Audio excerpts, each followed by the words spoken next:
Olá, muito boa noite para você que está com a gente, ligado aqui no SCC SBT, 19 horas e 18 minutos. E a partir de agora, as principais informações do estado. Confira só os nossos destaques de hoje.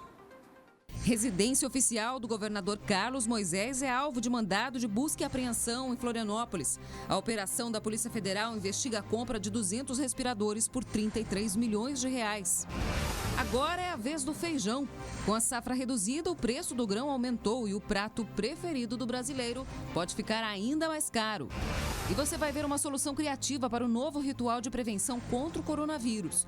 Um jeito de ter o álcool em gel sempre na mão. O SBT News está começando.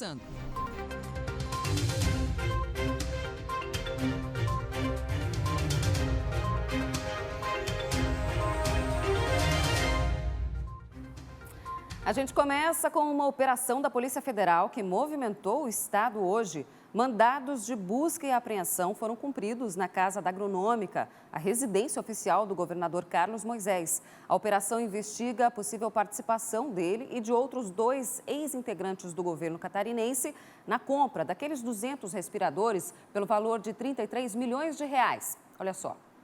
Os agentes chegaram por volta das 6 da manhã e passaram 3 horas dentro da casa.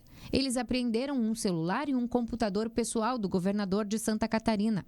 Carlos Moisés disse que já havia oferecido os equipamentos, materiais e documentos ao Superior Tribunal de Justiça para colaborar com as investigações. Na nossa avaliação, é uma busca e apreensão desnecessária e injustificada, porque tem cerca de 2 meses que nós oferecemos, inclusive, competição em juízo no STJ. No dia 1º de julho, oferecemos muito mais do que foi levado hoje aqui. Na nossa avaliação, não há nenhum fato novo. O mandado de busca e apreensão foi autorizado pelo Superior Tribunal de Justiça, que acolheu a denúncia do Ministério Público Federal contra o governador Carlos Moisés. Ele é suspeito de envolvimento na compra emergencial, ou seja, sem licitação, de 200 respiradores para pacientes da Covid-19. 33 milhões de reais teriam sido pagos antecipadamente e os equipamentos não foram entregues. O governador não participa de nenhum processo de compra, isso a gente tem insistido aqui. Então, essas gravações, na nossa avaliação, são ilações, são discussões de terceiros, inclusive, tentando vender o estado de Santa Catarina, tentando emplacar muitas vezes uma venda e começam a citar governadores. Não dizem nem de qual estado é este governador, de onde que é este áudio, referente ao quê. Outros 4 mandados de busca e apreensão foram cumpridos no estado. Há suspeita de envolvimento de outros 2 ex-integrantes do governo. Os nomes não foram divulgados. Todos são investigados pelos crimes de corrupção, fraude em licitação, peculato, que é o desvio de dinheiro por funcionário público, organização criminosa e lavagem de dinheiro. Carlos Moisés já responde a 2 processos de impeachment. O primeiro, em fase de julgamento no Tribunal de Justiça de Santa Catarina, é por crime de responsabilidade na concessão de aumento salarial aos procuradores do Estado. O segundo, que tramita na Assembleia Legislativa, é justamente sobre a suspeita de fraude na compra dos respiradores. Pois é, Cláudio Prisco Paraíso já está aqui comigo. Essa operação hoje atraiu muita atenção de todo o estado e, é claro, também da mídia de uma forma geral, se tratando do governador Carlos Moisés.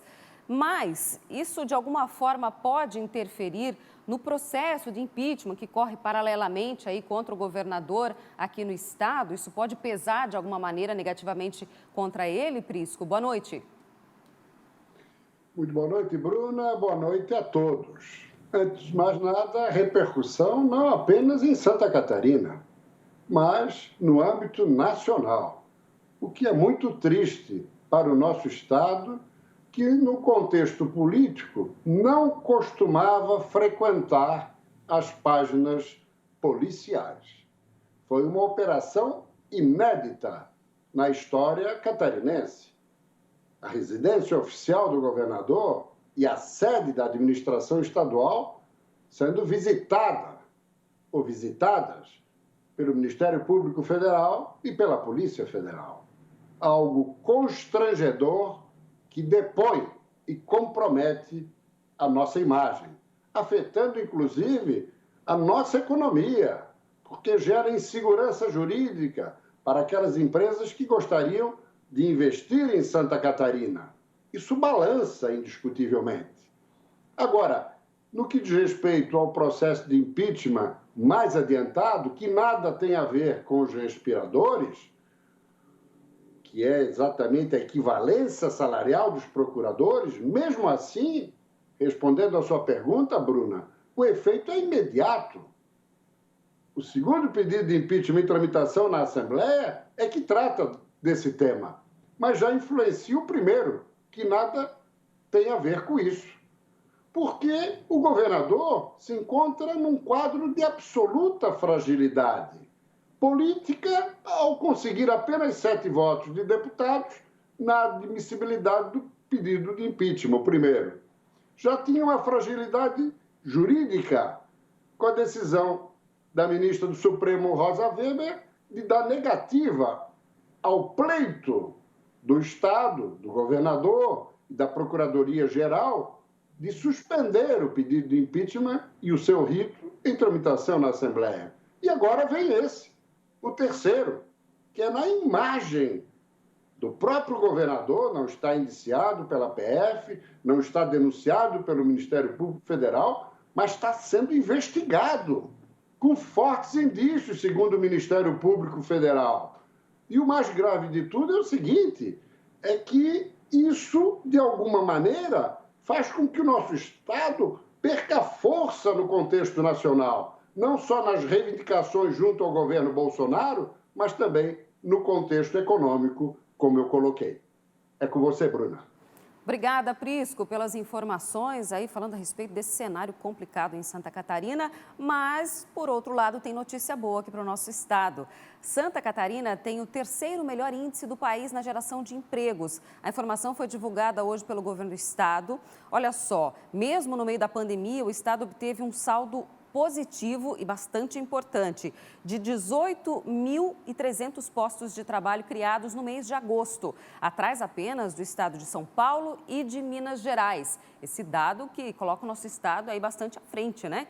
E a gente falou ontem mesmo aqui no SBT News sobre as mais de 4.000 vagas abertas atualmente, estado afora, e é bem importante destacar o quanto esse dado significa nesse momento de crise que a gente está passando. São vários segmentos, alguns também se destacaram. A indústria é o setor que lidera a lista com 11.414 novas vagas. Em seguida, vem os serviços, com 3.609, o comércio, com 2.048, e aí, logo em seguida, a construção civil, com 1.295 vagas. Já no cenário nacional, o saldo de novas vagas também foi positivo, com quase 250 mil postos de trabalho abertos ao longo aí do último mês, o mês de agosto. E olha, você sabe o que é prova de vida? É uma maneira dos beneficiários do INSS comprovarem ao governo que estão vivos. É isso mesmo. A medida é prevista por lei e evita fraudes e pagamentos indevidos. A novidade agora é que nessa semana o INSS adiou pela 3ª vez a realização anual da prova por causa da pandemia. O repórter Marco Búrigo é quem traz as informações. O prazo que terminava nesta quarta-feira foi prorrogado no início dessa semana e já publicado no Diário Oficial da União. O objetivo é reduzir a possibilidade de contágio pelo novo coronavírus, principalmente porque a maioria dos beneficiários é de idosos e integra o chamado grupo de mais risco. Quem excepcionalmente teve o pagamento da aposentadoria e pensão suspenso antes do dia 18 de março pode pedir o restabelecimento do benefício. Para isso, o órgão orienta a acessar o sistema de gestão de pessoas, o SIGEP, clicando em requerimento e pedir o documento restabelecimento de pagamento Covid-19. Após o procedimento, o beneficiário receberá um comunicado por e-mail enviado pelo sistema. A prova de vida dos servidores federais está suspensa desde 18 de março e estava prevista para retornar em 16 de julho. Com o cenário ainda preocupante, foi estendido para 30 de setembro e agora novamente para 31 de outubro. Mais informações no portal do servidor no endereço www.gov.br. Marco Búrigo para o SBT News. E ainda falando em INSS, o Instituto informa que todas as 20 agências devidamente vistoriadas e aptas para a realização de perícias médicas presenciais já estão com atendimento normalizado. 2 delas em Mafra e São Bento do Sul iniciaram ontem. A de Porto União retomou hoje os atendimentos. A vistoria na unidade de Joaçaba foi realizada durante a tarde e, no momento, não há outras vistorias ainda agendadas para essas agências. Um homem foi preso hoje em Brusque, no Médio Vale do Itajaí. Ele teria estuprado uma menina de 14 anos. A adolescente estava sozinha em casa quando atendeu o suspeito no portão da residência. Isso é um alerta importante, viu? Ele falava em nome de uma instituição de caridade, tinha inclusive crachá, pedia doações de roupas. A menina foi até o portão, onde ele teria puxado a menina pelo pescoço, asfixiado ela até que ela desmaiasse. O estupro aconteceu quando a menina ainda estava inconsciente e foi levada para dentro de casa. O suspeito tem 19 anos de idade e foi preso depois de ter sido localizado pela polícia militar nas proximidades ali do local da casa da menina. Então, fica o alerta bem importante. 3 pessoas ficaram gravemente feridas em um acidente de trânsito registrado hoje na SC 418 em Joinville. Entre elas, 2 crianças de 10 e 2 anos de idade. A carga de um caminhão caiu do veículo e atingiu um carro que vinha na pista contrária. 3 pessoas que estavam no veículo ficaram gravemente feridas. Um homem de 45 anos foi levado ao hospital pelo helicóptero da Polícia Militar. 2 crianças de 10 e 2 anos de idade foram levadas ao Hospital Infantil de Joinville pelo SAMU. A Polícia Federal cumpriu mandados de busca e apreensão em Balneário Camboriú em uma operação em combate a uma facção criminosa que atuava em São Paulo há mais de 10 anos. No total, 13 mandados de prisão preventiva foram cumpridos em todo o país, além de 43 mandados de busca e apreensão, entre eles de iates, helicópteros e automóveis. Mais de 70 empresas foram interditadas e contas bancárias com mais de 700 milhões de reais também foram bloqueadas. 12 pássaros silvestres foram apreendidos hoje pela Polícia Rodoviária Federal na BR-101, em Tubarão. As aves estavam sendo transportadas em um carro dentro de caixas de leite. O motorista, de 44 anos, não obedeceu à ordem de parada da polícia. Fugiu e tentou descartar os animais em uma região de mata. Ele deve responder por crime ambiental. A pandemia nos trouxe novos hábitos e também novos desafios, entre eles a utilização de máscaras e de álcool em gel o tempo todo. E uma empresa catarinense apostou na criatividade para ajudar na prevenção da Covid-19. O álcool em gel virou um companheiro do cotidiano da população. As opções variam. Tem aquela no recipiente tradicional que conhecemos e aquelas que a gente aperta com o pé. Uma ação que já virou hábito para a população. Se eu tenho à disposição onde eu chego, eu já passo, né? Eu prefiro aquele que é o pezinho, né? Aciona com o pé. Pensando em facilitar todo este processo de uso, uma empresa que está há 19 anos na área têxtil de Blumenau resolveu ter uma ideia para ajudar no cotidiano das pessoas. Desenvolver uma pulseira multiuso que armazena álcool em gel. A capacidade é de cerca de 8 ml.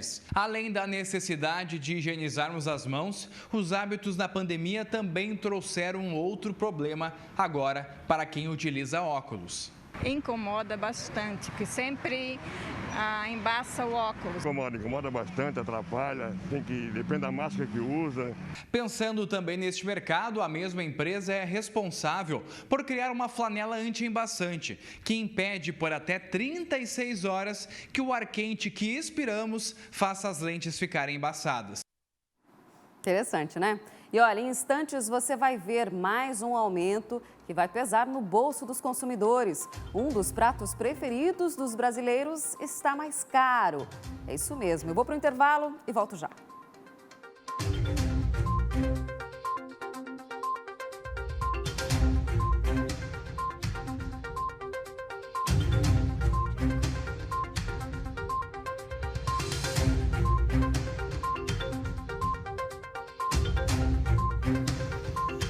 Produtores de Santa Catarina também não está feliz com esse cenário. Eduardo Varmelin, de Forquilinha, é produtor de feijão no sul do estado e admite que teve prejuízos na última safra. Eu consegui produzir 10 sacos, mas só paga os custos, né? Não sobra nada. Até dá prejuízo às vezes, né? 5 sacos está dando prejuízo. Prejuízos que muitas vezes só serão diminuídos com uma próxima safra com números melhores. Esses altos e baixos são uma realidade que Eduardo conhece muito bem, nesses 30 anos trabalhando como agricultor. Quando a gente gosta do que faz, né? Daí as dificuldades ficam pequenas, né? E a gente vai em frente, tem dificuldade, tem prejuízo, mas daí uma lavoura não dá, a outra dá e vai indo. Santa Catarina tem aproximadamente 5.000 produtores de feijão. São cerca de 60.000 hectares de terra espalhados pelo estado que cultivam o alimento que vai para a mesa dos catarinenses. Em um ano agrícola, são colhidas quase 100.000 toneladas de feijão aqui no estado. Mas esse tem sido um ano diferente em Santa Catarina. O estado sofreu bastante com a estiagem em 2020.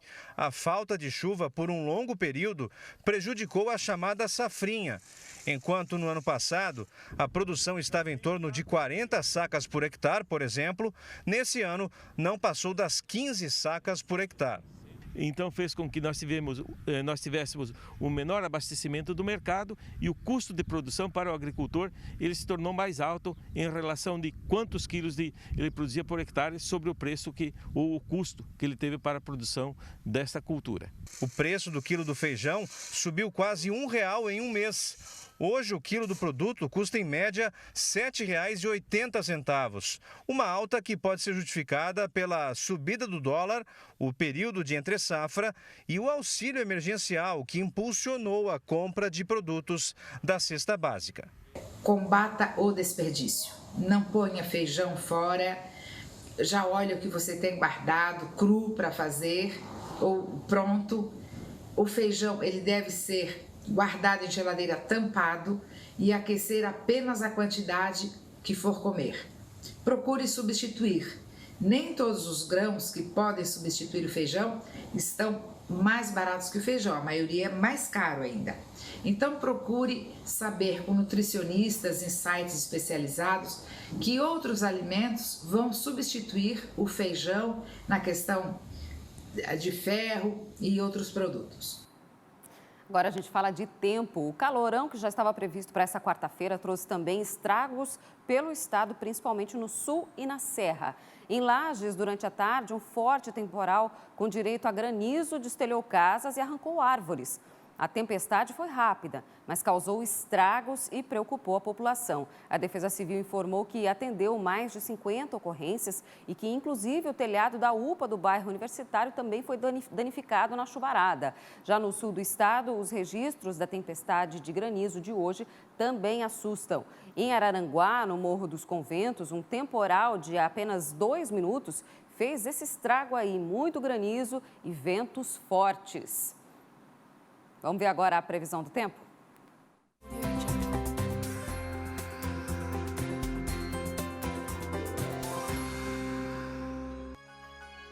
Calor de verão. Nessa quinta-feira, os termômetros podem chegar aos 40 graus aqui no estado. O dia deve ser ensolarado e bastante abafado. Destaque para o extremo oeste, com máximas de 40 graus e também para a serra. Depois do frio de 0 grau e da geada na terça, as temperaturas ultrapassam a casa dos 30 graus e chegam aos 33. O dia deve ser de sol entre nuvens em quase todas as cidades. Em Joinville, mínima de 20 e máxima de 35 graus. Na capital e em Criciúma, no sul do estado, máximas de 34. Em Chapecó, no oeste, o calorão deve ser ainda mais forte. Mínima de 24 e máxima de 36 graus. Quarta-feira, você já sabe, né? Dia de emoção e futebol na tela do SBT. Daqui a pouco, às 9h30 da noite, o Flamengo enfrenta o Independiente del Valle pela 5ª rodada da fase de grupos da Copa Libertadores da América. No último jogo, goleada de 5-0 para os equatorianos. Mas agora, o clube brasileiro joga em casa e vai para cima buscando a classificação para a próxima fase. O jogão vai ser no Maracanã, no Rio de Janeiro. E, claro, todos os detalhes dessa partida você confere ao vivo no SBT. Não perca, a partir das 9 horas já fique ligadinho aí, que às 9h15 começa o aquecimento e às 9h30, então começa a partida para você curtir, porque quarta-feira é dia de futebol, né? E olha, a Justiça derrubou a decisão do ministro do Meio Ambiente, Ricardo Salles, que anulava as regras de proteção às áreas de Restinga e Manguezal do Brasil. A decisão é da 23ª Vara Federal do Rio de Janeiro. A juíza considerou que a revogação dos recursos de proteção dos manguezais apresentava um evidente risco de danos irrecuperáveis ao meio ambiente. O ministro tinha revogado 2 resoluções que protegiam áreas de preservação permanente das restingas e manguezais contra o desmatamento e a ocupação.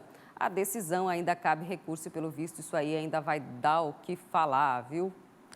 E antes de encerrar, olha que bacana essa informação que a gente tem para você. 2 lobos marinhos do sul foram liberados na manhã de hoje, dia 30, na praia do Moçambique, aqui em Florianópolis. Eles foram resgatados em praias da região de Laguna nos dias 6 e 7 de agosto e, desde então, estavam sob os cuidados da R3 Animal e foram reabilitados no Centro de Pesquisa, Reabilitação e Despetrolização de Animais Marinhos, através do projeto de monitoramento de praias da Bacia de Santos. Os animais, uma fêmea e um macho, receberam um brinco de marcação e, para serem soltos, passaram por uma bateria de exames para garantir, é claro, que eles estavam saudáveis. Nessa época do ano, é comum que animais dessa espécie sejam avistados no litoral catarinense. Eles saem das colônias reprodutivas no Uruguai e Argentina e chegam nas nossas praias em busca de alimento. E é importante que a gente saiba que quando a gente avistar um animal como esse, você pode ligar para um órgão aí ambiental e não se aproximar deles. Deixe eles quietinhos lá, porque com certeza a natureza sabe o que faz. O SBT News de hoje vai ficando por aqui. Obrigada pela sua companhia, pela sua audiência. Amanhã, às 7h20 da noite, a gente se encontra de novo, viu? Estou esperando por você. Até amanhã. Tchau, tchau.